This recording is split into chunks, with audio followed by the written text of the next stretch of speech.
All right, folks. Good evening and welcome back to BrisScience for 2022. We are, of course, once again online, but hopefully we're going to be back in person soon. But thank you so much for joining us this evening. I'm Joel Gilmore, your host, and this is BrisScience, the University of Queensland's free public lecture series on science, where we aim to bring not just the best researchers, but also the best communicators to share cutting-edge research with our wonderful Brisbane and now indeed global audience. I would like to start by acknowledging the traditional owners of the many lands on which we're meeting tonight and pay my respects to elders both past and present. And of course, some of the first people of Australia were some of the first astronomers in the world studying the skies, which is very appropriate given the topic of tonight's talk, which we'll get to in just a moment. A couple of bits of housekeeping. Obviously, we are doing this talk through Zoom. So if you would like to communicate with the panel, if you're having technical difficulties, you can use the chat function at the bottom. At the end of the talk, we're going to be taking questions, and we'll be using the Q&A feature. So you can start adding questions throughout the talk when something comes to mind, pop them into the Q&A below, and at the end of the evening, we'll get to as many of those questions as we can.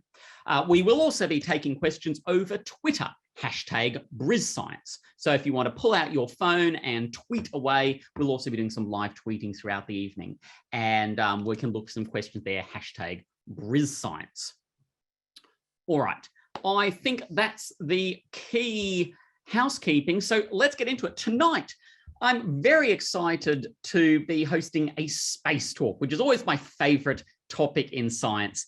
And joining us this evening is Dr. Benjamin Pope, who is a lecturer in astrophysics at the University of Queensland and an ARC Discovery Early Career Researcher Award Fellow. Ben did his PhD in astrophysics at Oxford. He was a NASA Sagan Fellowship holder at New York University, and his research is in exoplanets and stellar astrophysics. So if you think we're all dialing in remotely for for this session, well, Ben is going much more remote than that. And tonight, he's going to be talking about the search for planets outside of our solar system, and how we might get there. So for a truly out of this world evening, please put your hands together virtually for Dr. Ben Pope. Thank you, Joel. I'm very happy to be here today. Thank you for that very kind introduction. And I'm very happy to see so many participants online. That's pretty cool. So yeah, no, thank you for the introduction. I'm a lecturer in astrophysics at the University of Queensland. There is my whiteboard with a bunch of astrophysics I was talking about with one of my PhD students earlier today. This is in my office in the very salubrious physics annex at the University of Queensland. Now I'm going to share some screen sort of stuff. Just checking everyone can see me. Participants can now see my application. Fantastic. So today I'm going to be talking about really probably I think the most exciting research that I'm involved in, and I'd like to think some of the most exciting research being done in exoplanetary science. That is the study of planets outside our solar system. We've been doing, just to give you some spoilers for the talk, some of the first studies of exoplanets using radio telescopes, and this gives us unique information about the environment of space weather and habitability that these planets experience. And it also is really just a step forward in being able to access exoplanetary science with a whole new realm of instruments that are going to tell us things that we can barely even imagine at the moment. So one cool thing is these slides are all hosted online. I'm just doing this through a browser. You can go here to benjaminpope.github.io/talks/BrisScience/BrisScience.html, and you can follow along these slides yourselves if you'd like. And all the referencing in this talk is going to be done through URLs embedded in the talk, where you can go and look for more information yourselves if you really want to. Anyway, without further ado, I'm going to talk about exoplanets. So, planets. More planets are being discovered all the time. So here is a beautiful visualization made by my friend Hugh Osborne of the period and mass of planets known in and outside of our solar system over time. Now, he actually starts a long time ago And you'll notice that some of them come and go. And this is the famous, why is Pluto not a planet? Well, actually, it's not merely Pluto, but Ceres and Vesta used to be called planets, but now they aren't. So what is a planet? Well, a planet, as defined by the International Astronomical Union, is something that's massive enough to be round under its own gravity. So, very small objects like asteroids are rocky and bumpy, or comets and so forth. It's something that orbits a star, so it's not a moon. That's no moon. And also, crucially for the IAU definition, it's cleared its own orbit. That is, it's the only dominant body in that area of the solar system. Well, we're not so picky in exoplanetary science. So the first and most controversial thing I'll tell you is that if Pluto were discovered around another star, we'd call it a planet, because this is really a wild west of science, where we're going from a handful of systems known around just one star, our own. You can see there's Pluto being added in and so forth. But in 1995, there's a sudden change, the discovery of the first exoplanets. And soon, by various methods, a huge number of planets will be discovered. And so we progress, I think, up till 2017 in this graph. There's like twice as many now as then. In fact, many of you may have heard of Moore's law, which is that the price of semiconductor devices, or equally the power of semiconductor devices at a given price, doubles every 18 months. And so you can get your iPhone that you get every 18 months is twice as powerful. This has really underpinned this explosion in computer science over the last 50 years. Still going strong. Well, actually, I'll tell you something remarkable. This is also true of exoplanets. The number of known exoplanets doubles every 27 months. This is called Mamajek's law. Here's a plot going up to, I think, 2016. It's continued since then. Since the first discovery in 1995, there's been a literally exponential explosion in our understanding of exoplanets and their populations throughout the universe. Now, if you look up, the conservative, very most conservative estimates, 4,000 or so are known. But actually, if you look at statistically adjusted estimates, where some of them we're less confident, some of them we're more confident, tens of thousands of exoplanets are known today. So I remember when I was a kid, science textbooks that I had at school said it's not certain whether there are planets around other stars. That's no longer true. Not merely is it certain that there are planets around other stars, it's certain that nearly every star hosts a planetary system. In fact, this is all, apart from pathological systems in some way, so very, very hot stars or binaries with funny orbits that disrupt planets, pretty much every single planetary stellar system has planets. And this is actually really thought to be because planets are a natural byproduct of star formation. And so it's a really exciting field to be working in, because over the time that I've been working, there's been an enormous explosion in the number of planets that are known, and it is continuing to take off. So there's a few methods by which these have been discovered. For example, the best known is the radial velocity method, for which here's a number I pulled from a live number from Caltech, from their official planet document. They have a NASA exoplanetary archive of confirmed planets. It's about 877 of them known. And this is the way that the first planets around other stars were discovered, where you look at a star and you measure its spectrum. So you can see spectral lines in the colors of the star if you break it up into colors. And you see that the star has a Doppler shift. It shifts red and blue as it moves towards and away from it. And the reason it does this is because it's orbiting its common center of mass with the planet. So not only are we orbiting the sun, but the sun's actually orbiting us, just a little. We're actually both orbiting around our common center of mass, which is because the sun is a million times more massive than the Earth, is a million times closer to the sun. So, the sun isn't moving a great deal, it's moving at centimeters per second. But we can actually measure this sort of effect around other stars. And this is how the first planet was discovered in 1995. This is the curve of its red-shifted velocity. So it's blue, I think that's red shift as it goes up and blue shift as it goes down. We see this velocity as a function of time. it's going in this beautiful sine wave.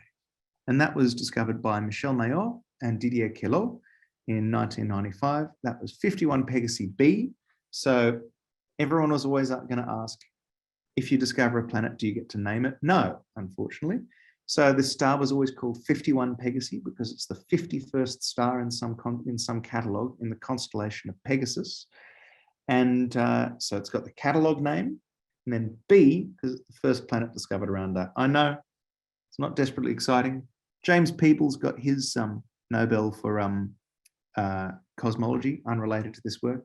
But Michel and Didier share the Nobel because this really opened an entire new field of astrophysics. Before then, there are a couple of discoveries of claimed exoplanets that actually a few of them we now think are true.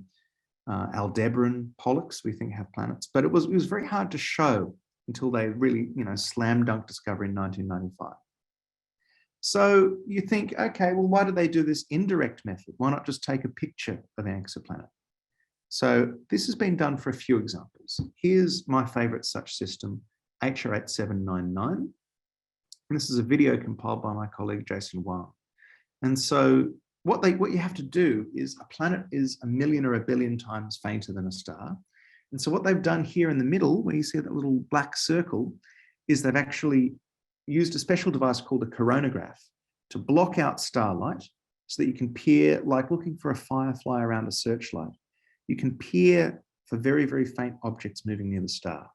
Now, this is actually something I work on quite a lot. About half of my work is on direct imaging of exoplanets. But to tell you the truth, it's hard. It's really, really hard. It's been enormously less productive than radial velocities or the method I'm about to talk to about transits. And why do we do it? Well, because in the long run, it's going to be the best method if we can just develop the technology. And so, for example, I'm actually involved in observations of this very system, HR 8799, with the James Webb Space Telescope. That's just been launched. And so I'm doing a lot of work to prepare for the first observations that are going to come down in maybe 6 months' time. So ask me all about that at the end, but it's not really how most planets that are known have been discovered. The most planets are discovered with what's called the transit method. And it's very simple. Here's actually a video taken by my colleague, James Gilbert, who did his PhD in my year, of a very familiar transit, the transit of Venus. I actually remember this very, very well because I was organising a viewing of it in Sydney for the University of Sydney, where we had terrible weather right at the beginning and end of the transit where we were trying to get the best observations. What you can see is this is where Venus passes in front of the sun. That's all transit means, is when something passes between you and a star. Venus passing in front of the sun there's a literal video of it here on the left because we can take images of it. And you see that's this little black dot. But on the right, what James has done is he's taken what was the total brightness of the sun during the time this video was being taken. And you see it drops by about 0.8 of 1% during the transit.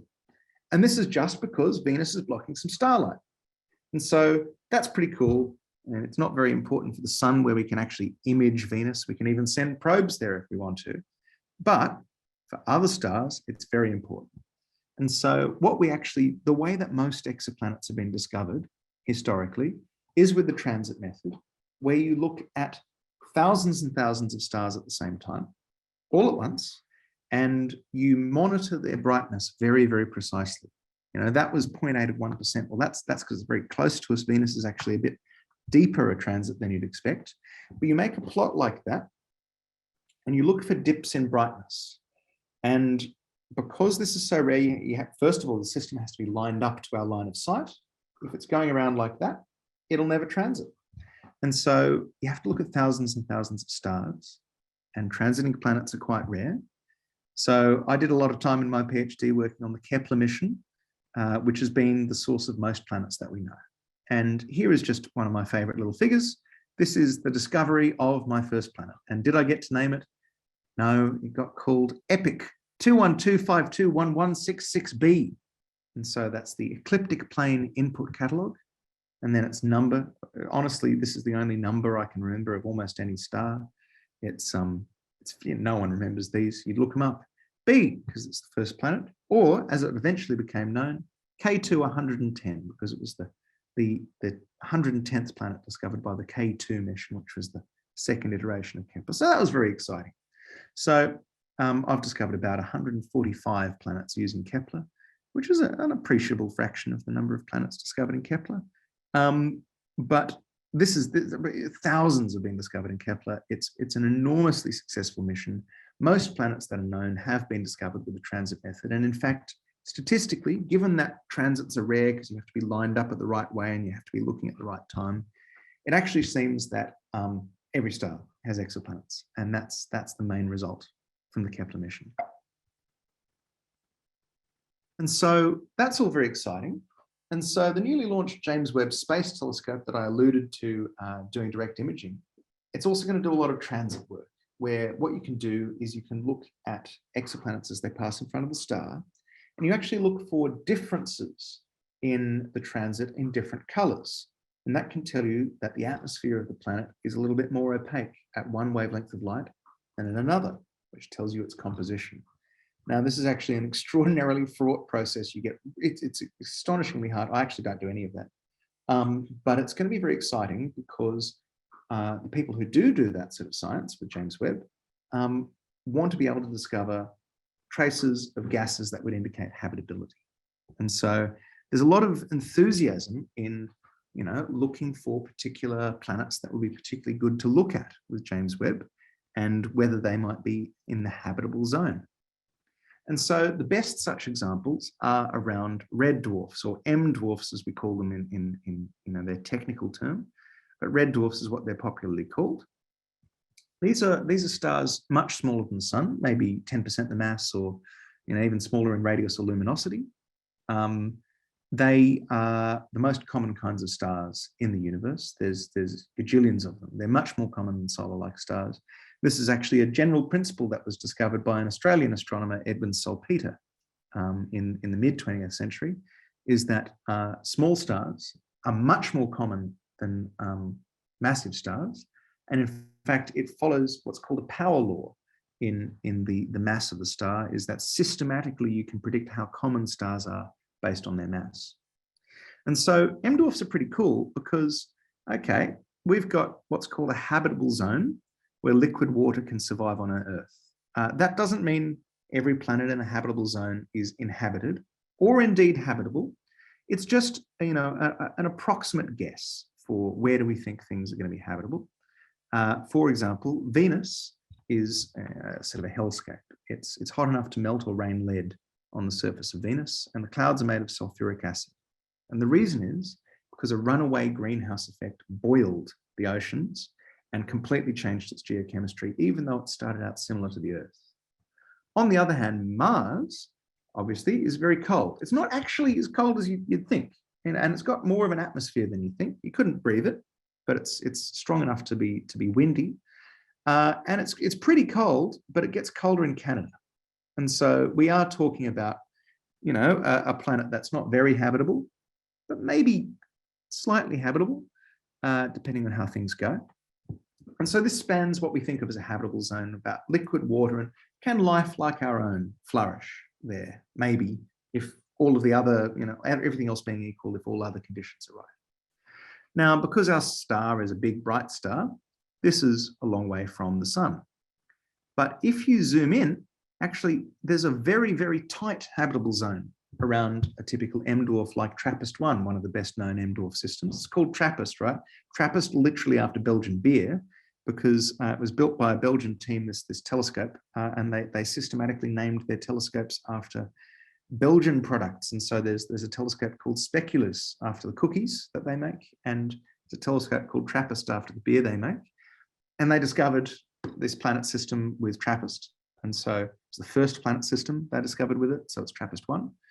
That's how it works. They discovered actually a bunch of planets in this system. There's 7 known planets in TRAPPIST-1, and 3 of them are in what you would call a habitable zone, maybe 4 that are sort of receive analogous amounts of light to Earth, Venus, Mars.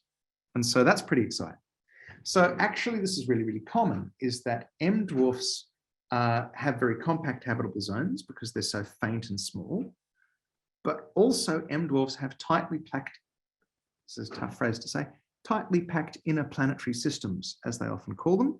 That's actually the technical term, where you have tons and tons of planets in very short orbits which overlap with this habitable zone.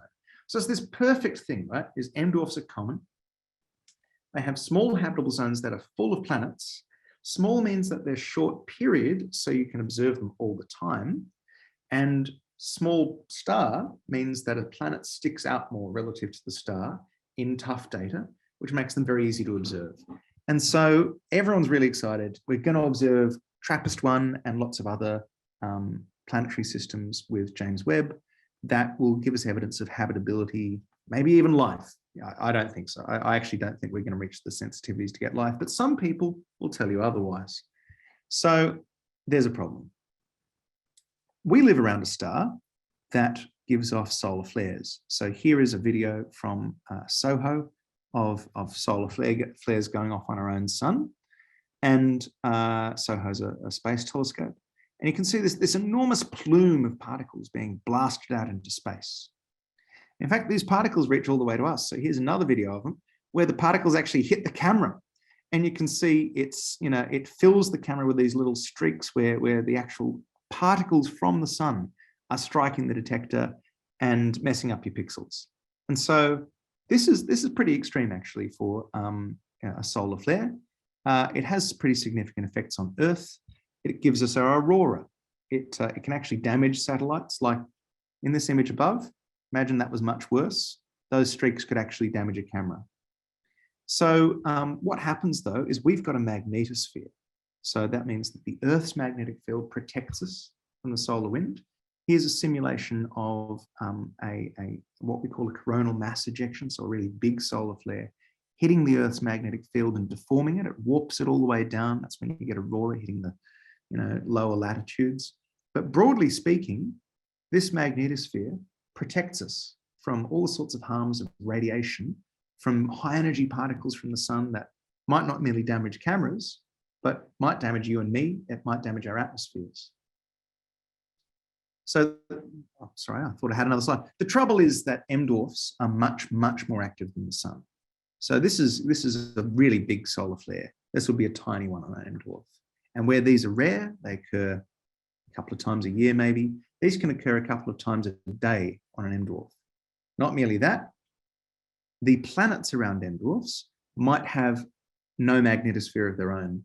Because they're so close to the star, they might be magnetically connected to the star, which means that they're sort of stuck. Instead of being protected by a magnetosphere, they actually have magnetic fields that channel material from the star onto the planet. And so I'm partial to a theory that says that most M dwarf planets aren't habitable because while they might be a nice temperature, they might be 30 degrees and so on, they get hit by too much radiation to really make them habitable. And you can joke about Queensland, but seriously, they might be bathed in too much solar radiation to ever really be livable places. So this is where we get to the research that I'm doing that I'm really excited about. Planets have not been discovered with radio telescopes before, and yet radio telescopes will give us a beautiful handle on exactly this effect that we're looking for. We want to see how these planets might be magnetically connected to their star.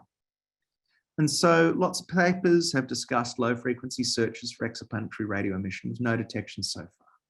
And people have spent enormous amounts of time looking for this, but it actually mightn't be the case that it's even detectable from staring at hot Jupiters. So people have tried to do this for a long time, looking at particular exoplanetary systems that are known. But we have to persist because the Square Kilometre Array being built in Western Australia is it's this billion-dollar project to build a massive pair of radio telescopes, one in the Karoo Desert in South Africa and one in the Murchison Desert in Western Australia.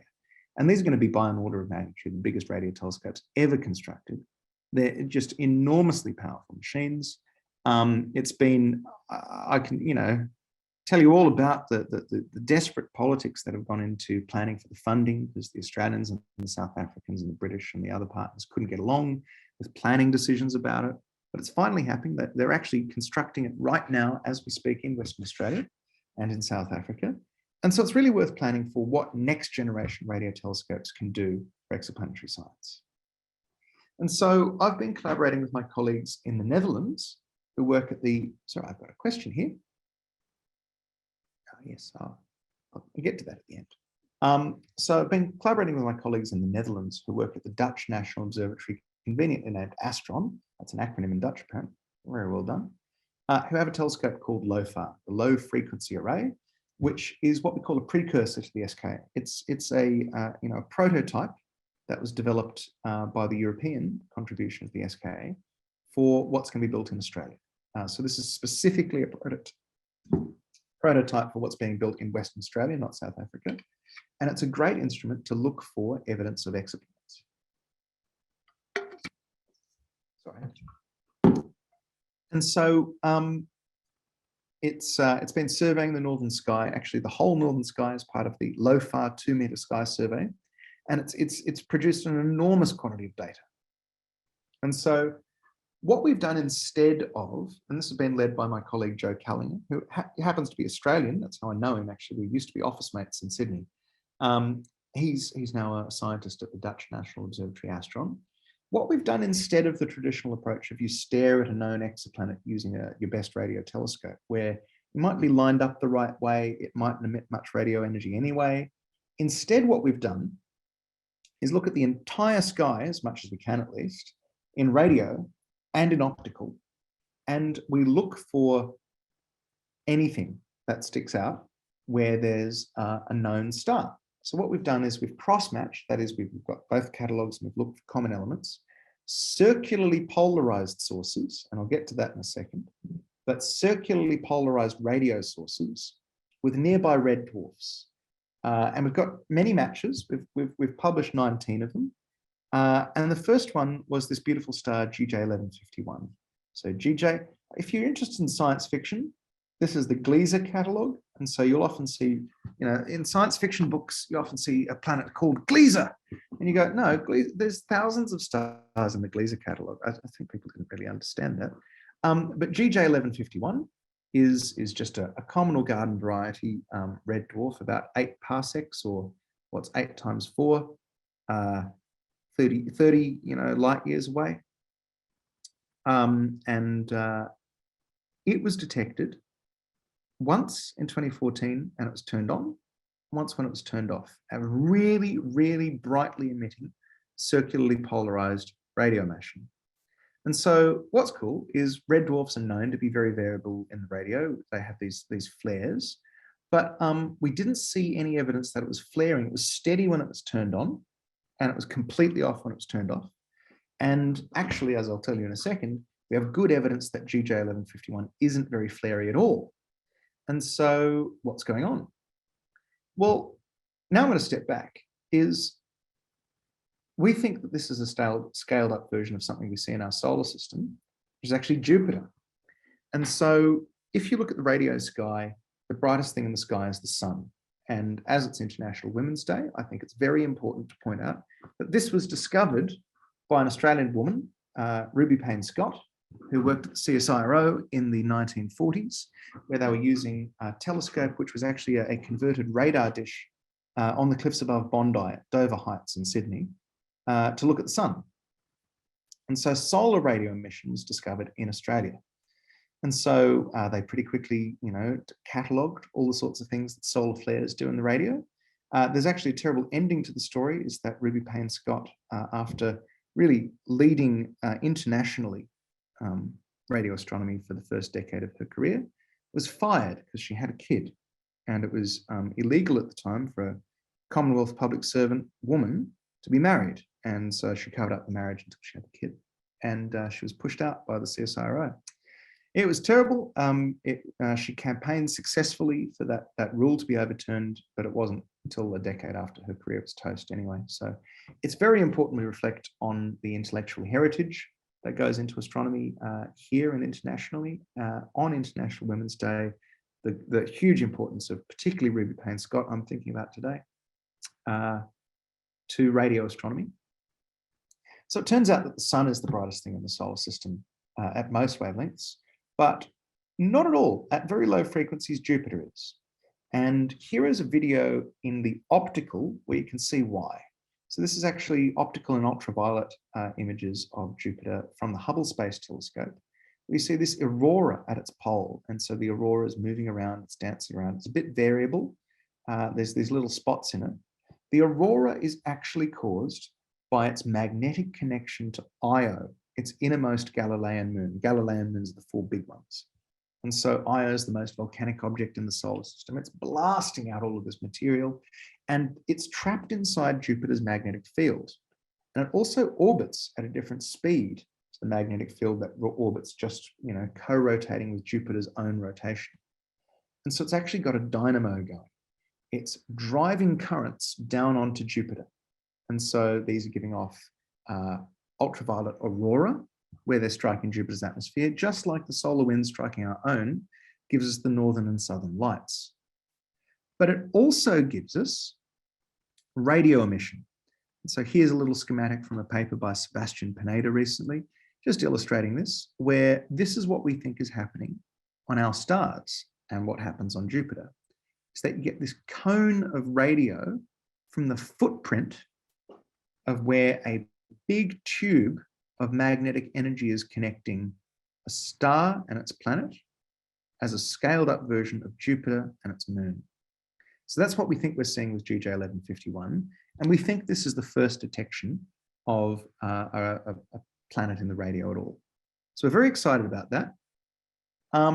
This is bad news for the habitability of this planet, which might otherwise be in a nice habitable zone, in the sense that if it's magnetically connected to its star, there's nothing to protect it from the stellar wind.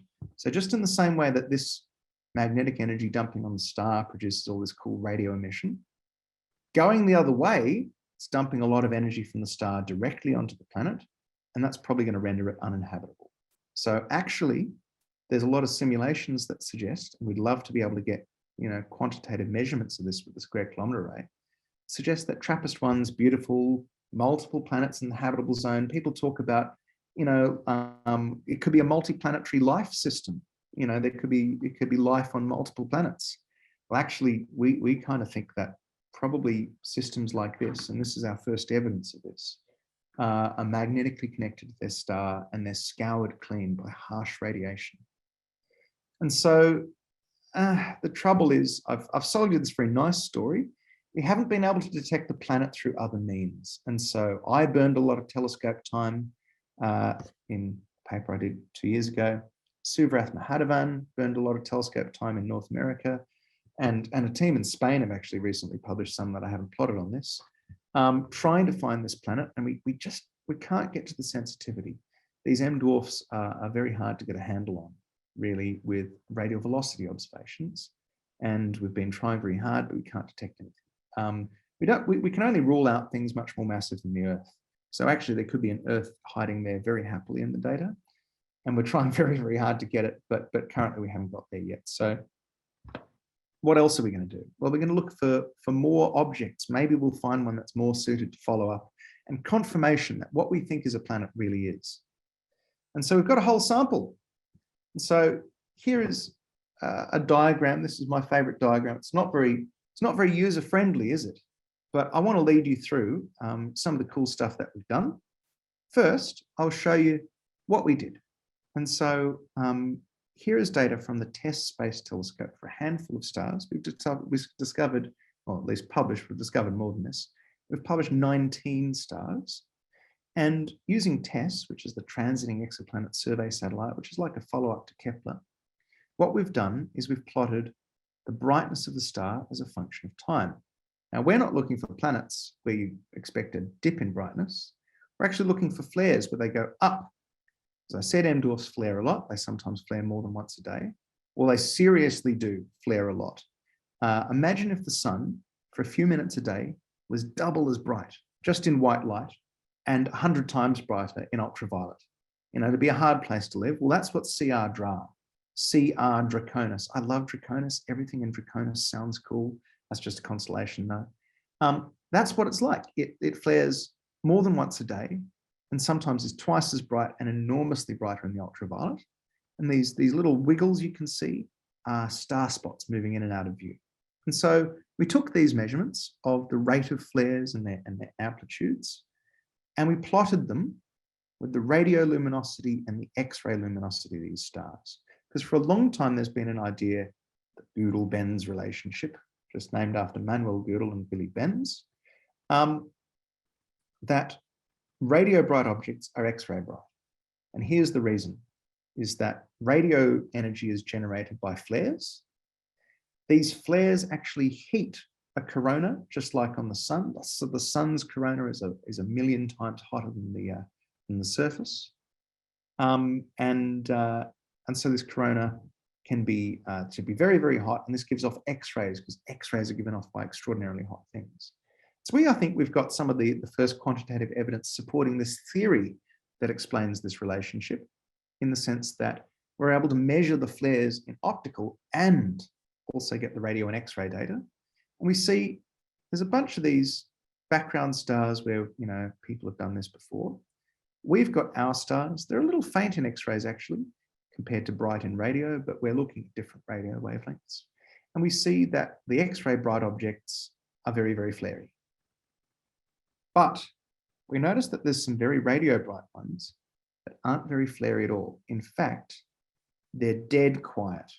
These are the light curves, we call them, brightness as a function of time. The 4 of the stars of the 19 that we've looked at, and they just don't do anything. They just sit there. This is actually really good news, because what it means is that the radioluminosity from these stars can't be from something ordinary, something common or garden variety, something that's well understood already.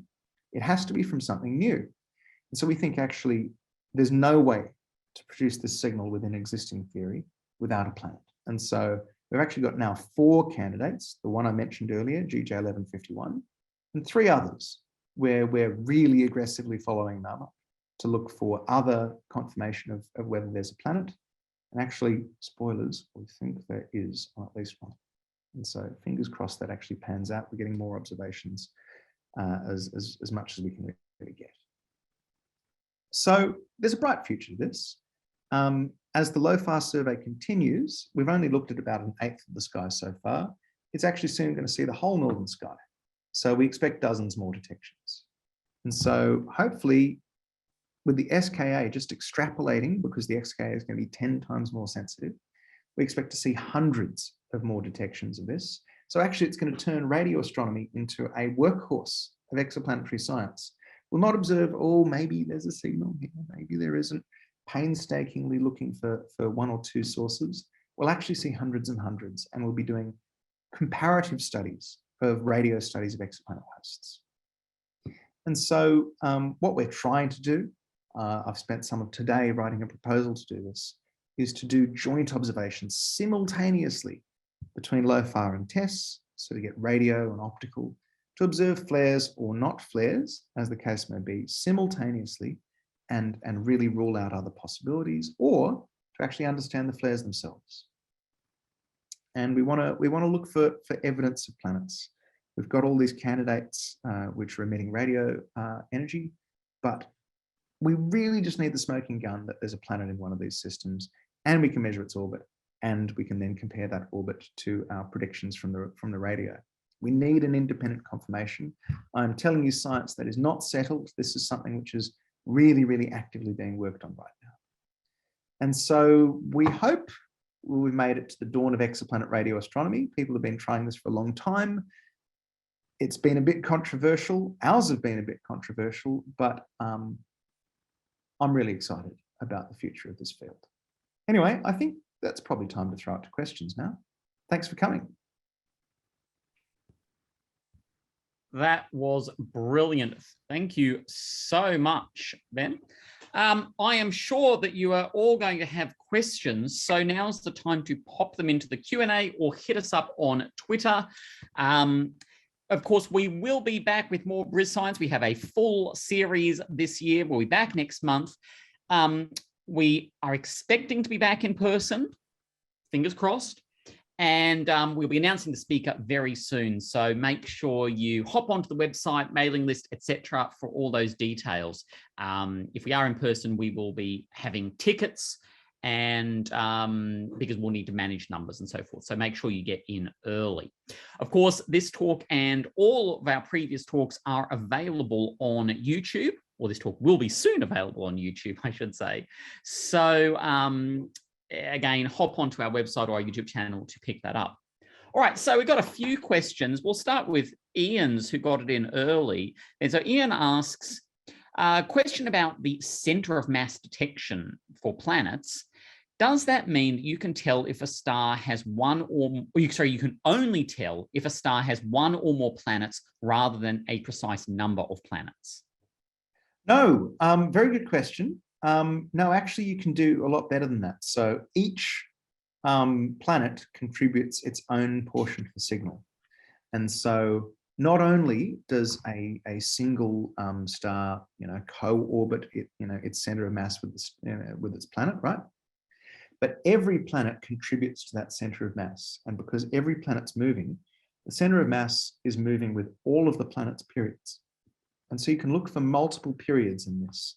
So where I showed you 51 Peg, where there's this one beautiful sine wave, I don't have a figure in front of me, but you sometimes see where it goes up and down multiple times, sometimes in very complicated patterns. But if you split this up mathematically into different sine waves at different periods, you can pick out different planets from that signal. Right. Thank you. Another question.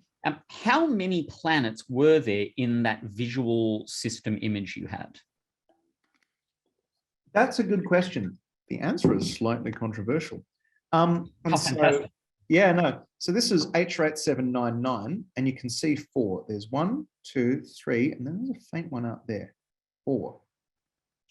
Now, there's some circumstantial evidence, from the orbits of these planets, and maybe a very, scrappy signal that's sort of right near the limits of where you can go, that there might be more planets in the system. So actually, I'm involved in observations with the James Webb Space Telescope, which will hopefully have better resolution and sensitivity than this, which has been done from the ground using adaptive optics. On the best telescopes on the ground, you still can't beat going to space yourself. Using James Webb, we hope to find actually a predicted 5th planet in this system. Right. Xian has a question. Can you explain how the James Webb Space Telescope will see light from civilizations on other planets? Civilizations is going to be hard.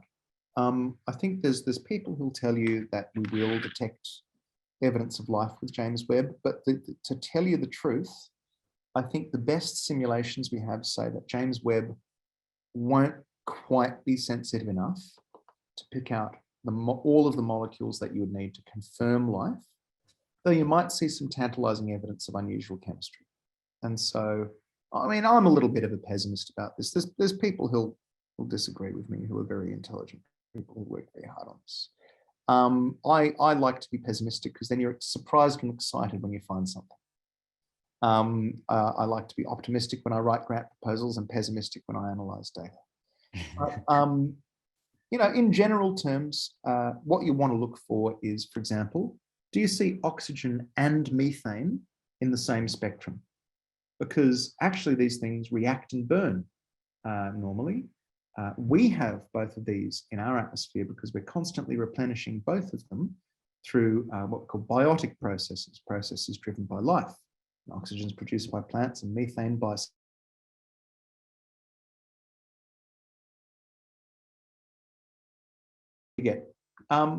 if you found these coexisting in the atmosphere of another planet, that would be reasonably good evidence of life. In fact, this is the evidence that was used to propose that Venus might have life in its clouds a couple of years ago, where phosphine is extraordinarily reactive. It's only produced in, again, some unusual fermentation processes on Earth. It shouldn't exist on Venus. It should have just immediately reacted and got out of the atmosphere away. The fact that there is maybe a detection of phosphine on Venus has been interpreted as evidence of life on Venus. This has been intensely controversial, and in fact, people have, I think, unnecessarily strong feelings about this issue. Personally, I think the signal might be there. You know, I agree it's probably not a slam dunk.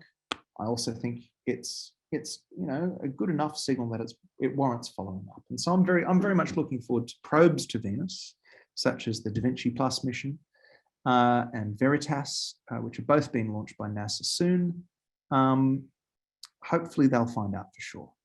And so that same method, if we look remotely using James Webb for pairs of molecules like, you know, phosphine or methane and oxygen, which would react except if they're being replenished, this could be evidence of life.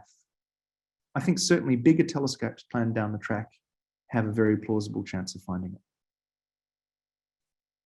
Fantastic. Now, unfortunately, we're almost out of time. There aren't many more questions, but I wanted to just finish with one more, which is, you know, thinking big picture. So we had the Hubble Space Telescope, we've had the James Webb Space Telescope opening up new frontiers.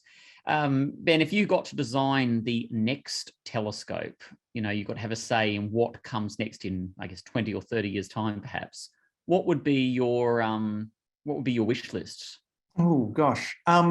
Well, the funny thing is the astrophysics community just went through this. We actually have a pseudo-democratic process, or at least an oligarchy, where a panel of senior astronomers go through what's called the decadal survey in each country, and they list out planning priorities.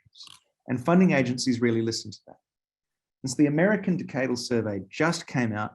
It had all of the most senior astronomers in America signed onto it, and they decided between 4 proposed missions. There was a really cool X-ray telescope design.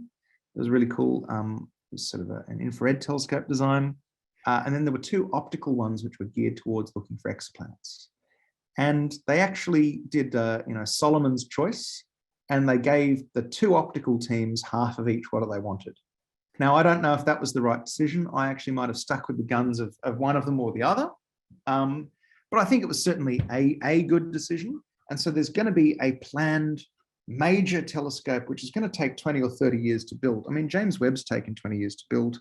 Hubble took 20 years before that. Hubble was launched in the year I was born, 1990. James Webb was launched at Christmas. And there's every chance that if I have kids now, they'll be my age before the next telescope will be launched.